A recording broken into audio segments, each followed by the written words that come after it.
Bonjour à tous, c'est l'heure de notre quotidienne Quintet Flash. On prend la direction ce vendredi de l'hippodrome de Vincennes à l'occasion du prix de Céré. On va évoluer sur 2700 mètres, ce sera la grande piste, seulement 13 partants avec une inconnue. En effet, ils sont nombreux à ne s'être jamais produits sur la grande piste de Vincennes. Ça va avoir son importance dans cette épreuve, raison pour laquelle je n'ai mis pour l'occasion, et c'est une première, aucun délaissé dans ce Quintet. Et sans plus attendre, on va attaquer avec ce que l'on croit être nos bases.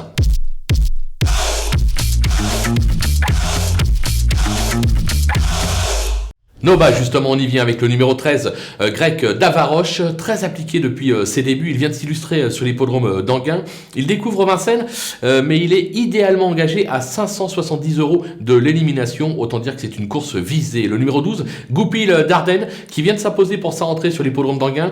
Il n'a jamais failli sur ce parcours. Il s'est même classé 4e à ce niveau par le passé. L'engagement est idéal. L'entraîneur est très confiant. On fonce. Le 6, Grèze, qui a montré l'incontestable moyen depuis ses débuts. Il va être monté en condition sur sa rentrée à Laval. Il est présenté pieds nus. On peut lui faire confiance. Du côté des opposants, on se méfie du 4, Gamet Descroix.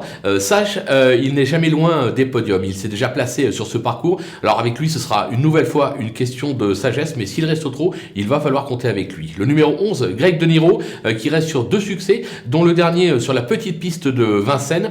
La donne change bien évidemment sur la grande piste et notamment avec sa montée, mais sur sa lancée, s'il fait la montée comme on dit, il est capable de surprendre à belle cote. Le 10, Gogo des Malboro, qui a beaucoup couru cette année mais souvent à bon escient, 5 victoires et 6 accessites en 17 tentatives. Il va découvrir Vincennes mais il sera pieds nus pour la première fois de sa carrière.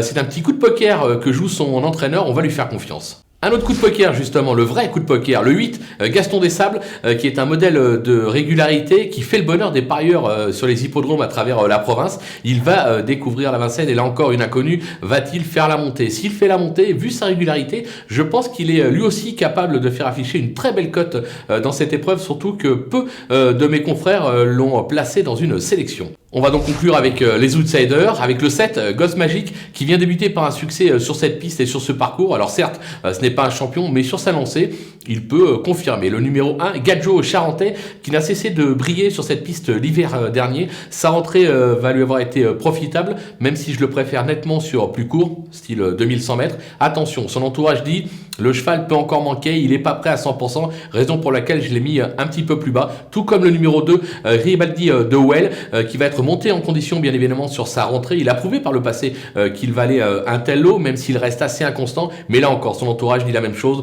Le cheval n'est pas prêt. Une 5e place, on peut pas l'interdire, la course est ouverte, mais sur ce qu'ils nous ont dit, c'est pas trop la confiance. Ils sont pas très chauds, comme on dit. On passe au numéro 3, Grisou Atou, qui reste sur plusieurs bonnes sorties en province. Il s'est déjà bien comporté sur cette piste. Pour moi, il est totalement barré pour la gagne. Maintenant, pour une place, ça reste ouvert, on peut pas l'écarter. Le 5, Granit Gala, qui traverse une belle passe actuellement, qui affiche un bilan plutôt mitigé sur cette piste, mais sur sa forme, là encore, une 4-5e place, difficile de dire, on n'en veut pas du tout. Et enfin, le 9, Gainful de l'eau, qui est un spécialiste des tracés de province. Il a en revanche toujours échoué sur la grande piste.